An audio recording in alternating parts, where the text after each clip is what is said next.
এই পৃথিবীতে এমন একটি দিন আসবে যে দিনের কথা ভাবলে হৃদয় কেঁপে ওঠে। সেই ভয়াবহ দিনের পেছনে আছে এক বিশেষ শক্তির নাম ইয়াজুজ এবং মাজুজ। এটি কোনো রূপকথার গল্প নয়, এটি কোনো কল্পনা নয়। স্বয়ং আল্লাহ তাআলা তার পবিত্র কোরআনে এই জাতির কথা লিখে রেখেছেন। আল্লাহ তাআলা নিজেই সূরা কাহাফে তাদের কথা উল্লেখ করেছেন। এই গল্প কোরআনের গল্প, এবং কোরআনের প্রতিটি শব্দ চিরন্তন সত্য। শুধু কোরআন নয়, রাসূলুল্লাহ নিজে ঘোষণা করেছেন ইয়াজুজ মাজুজ হবে কিয়ামতের সবচেয়ে ভয়াবহ আলামতগুলোর একটি। একটি দরজা আছে এই পৃথিবীতে, যার ওপারে আছে এমন কিছু যা হাজার বছর ধরে বেরিয়ে আসার চেষ্টা করছে। আজ সেই রহস্য উন্মোচন হবে। প্রথমে জানতে হবে, ইয়াজুজ মাজুজ কোনো দানব নয়, কোনো অন্য গ্রহের প্রাণী নয়। তারা আদম আলাইহিস সালামের বংশধর, আমাদেরই মতো মানুষ। কিন্তু এই মানুষগুলো ছিল অন্যরকম। তারা যেখানে যেত কিছুই অবশিষ্ট রাখত না। আগুন, ধ্বংস, মৃত্যু। পৃথিবী তাদের কাছে ছিল শুধু একটি শিকারের মাঠ।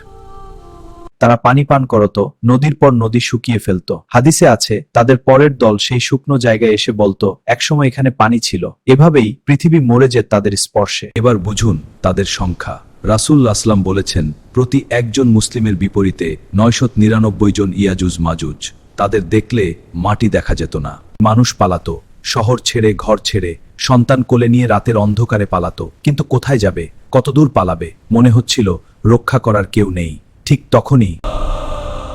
তখনই পৃথিবীতে এলেন এক মহান শাসক, যার নাম জুলকারনাইন। তার শক্তির পেছনে ছিল শুধু একটাই উদ্দেশ্য, আল্লাহর সন্তুষ্টি। জুলকারনাইন ছিলেন এমন একজন শাসক যার রাজত্ব সীমানা ছিল পূর্বের সূর্যোদয় থেকে পশ্চিমে সূর্যাস্ত পর্যন্ত। আল্লাহ তাকে দিয়েছিলেন অসাধারণ শক্তি। কিন্তু একদিন তিনি এলেন এক বিশেষ জায়গায়। একটি জাতি এলো তার কাছে। হে মহান সন্তান, আমাদের রক্ষা করুন। তখন জুলকারনাইন জিজ্ঞেস করলেন, কে তোমাদের এই অবস্থা করেছে?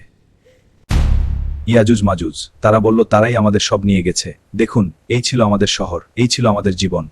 জুলকারনাইন তাদের কথা শুনলেন এবং তিনি একটি সিদ্ধান্ত নিলেন। জুলকারনাইন বললেন, তোমরা আমাকে লোহা দাও, তোমরা আমাকে শ্রমিক দাও, আর আমি তোমাদের এবং ইয়াজুজ মাজুজের মাঝের এমন একটি প্রাচীর যা তারা কখনো পার হতে পারবে না।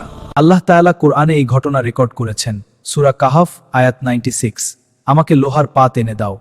এই প্রাচীর ছিল আল্লাহর পরিকল্পনার অংশ। এটি ছিল ঐশ্বরিক। হাজার হাজার শ্রমিক কাজ শুরু করলো। লোহার পাতের পর পাত সাজানো হলো। দুই পর্বতের মাঝে মানবজাতির ইতিহাসের সবচেয়ে শক্তিশালী প্রাচীর গড়ে উঠতে লাগলো, একটু একটু করে, আকাশ স্পর্শ করতে করতে। এরপর গলানো তামা, লাল গরম তামা ঢেলে দেওয়া হলো লোহার উপর। আগুন আর ধাতুর এই মিলনে তৈরি হলো এমন একটি বাধা, যা ছিল মানব শক্তির অপ্রতিরোধ। প্রাচীর সম্পন্ন হলে জুলকারনাইন আকাশের দিকে মুখ তুললেন, বললেন, এটি আমার নয়, এটি আমার রবের রহমত। তবে যেদিন আমার রব চাইবেন এই প্রাচীর ধুলায় মিশে যাবে, সেই দিন অবশ্যই আসবে। সেই থেকে ইয়াজুজ মাজুজ বন্দী, হাজার বছর ধরে, আজও বন্দী। কিন্তু তারা থামেনি। প্রতিদিন একটি কাজ করে যাচ্ছে, একটি ভয়ঙ্কর কাজ। রাসূল সাল্লাল্লাহু হাদিসে বলেছেন, প্রতিদিন সূর্য ওঠার সাথে সাথে তারা শুরু করে খোঁড়ে খোঁড়ে খোঁড়ে, সারাদিন একটানা। বিকেলে একটু আলো দেখা যায়, প্রাচীরে ফাটল ধরেছে। সন্ধ্যায় ফাটল দেখে তারা উল্লসিত হয়, বলে, কাল আসব, শেষ করব, আজকের মতো বিশ্রাম নেই, এবং চলে যায় আনন্দে। এবং তারা জানে না রাতে কি হবে। সকালে এসে দেখে প্রাচীর আগের মতো, কোনো ফাটল নেই, কোনো চিহ্ন নেই। আল্লাহ রাতের মধ্যে সব পুনরুদ্ধার করে দিয়েছেন। এবার তারা আবার শুরু করে। এই চক্র হাজার বছর ধরে চলছে। খোঁড়া, রাতে পুনরুদ্ধার, খোঁড়া, রাতে পুনরুদ্ধার। কিন্তু একদিন এই চক্র ভাঙবে, এবং সেই দিন একটি মাত্র শব্দ দিয়ে, ইনশাআল্লাহ।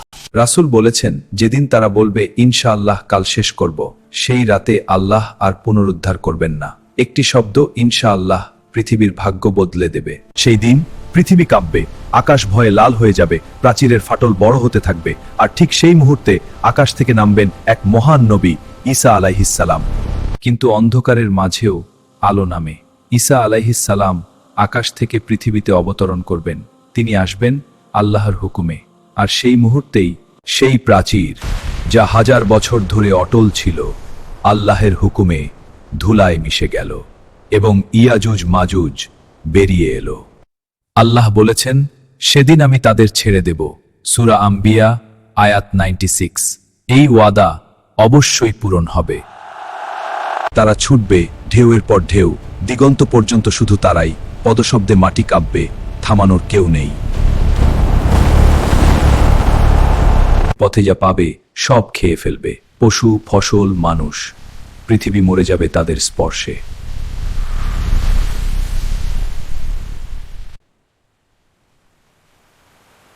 একটি বিশাল হ্রদ, মিনিটের মধ্যে শূন্য, পানি পান করে শেষ করে দেবে। পরবর্তী দল বলবে, এখানে পানি ছিল একদিন। একসময় এখানে পানি ছিল। এভাবে পৃথিবী ছেয়ে যাবে তারা। আর সেই সময় ঈসা আলাইহিস সালাম কি করবেন? ঈসা আলাইহিস সালাম পাহাড়ে আশ্রয় নেবেন। উপরে আল্লাহর রহমত, নিচে ধ্বংসের তাণ্ডব। কিন্তু তারা থামেনি। তারা আকাশে তীর ছুড়বে, বলবে, আকাশবাসীদেরও মেরেছি, এটাই তাদের সবচেয়ে বড় ভুল। আল্লাহ তখন একটি ফাঁদ পাতলেন। তীর রক্ত রঞ্জিত হয়ে ফিরে আসবে। তারা ভাববে জিতেছি, তাদের অহংকার চূড়ায়, এবং সেই মুহূর্তেই আল্লাহের আযাব নেমে আসবে। ঈসা আলাইহিস সালাম হাত তুললেন আল্লাহের কাছে। হে আল্লাহ, তুমিই পারো, তুমিই থামাও। আল্লাহ পাঠালেন এক ক্ষুদ্র পোকা নাগাফ। একটি রাতে সব শেষ, একজনও বাকি নেই। একটি রাতের মধ্যে সব শেষ, পৃথিবী নীরব। আল্লাহর কথা সত্য হল। পরদিন ভোরে ঈসা আলাইহিস সালাম নামলেন। পৃথিবী নীরব, কিন্তু পরিষ্কার হতে হবে। আল্লাহর রহমত আসছে। আল্লাহ পাঠালেন রহমতের বৃষ্টি। পৃথিবী ধুয়ে যাবে, নতুন অধ্যায় শুরু হবে। পৃথিবী আবার সবুজ হবে, আগের চেয়েও সুন্দর। আল্লাহর রহমতে সবকিছু নতুন।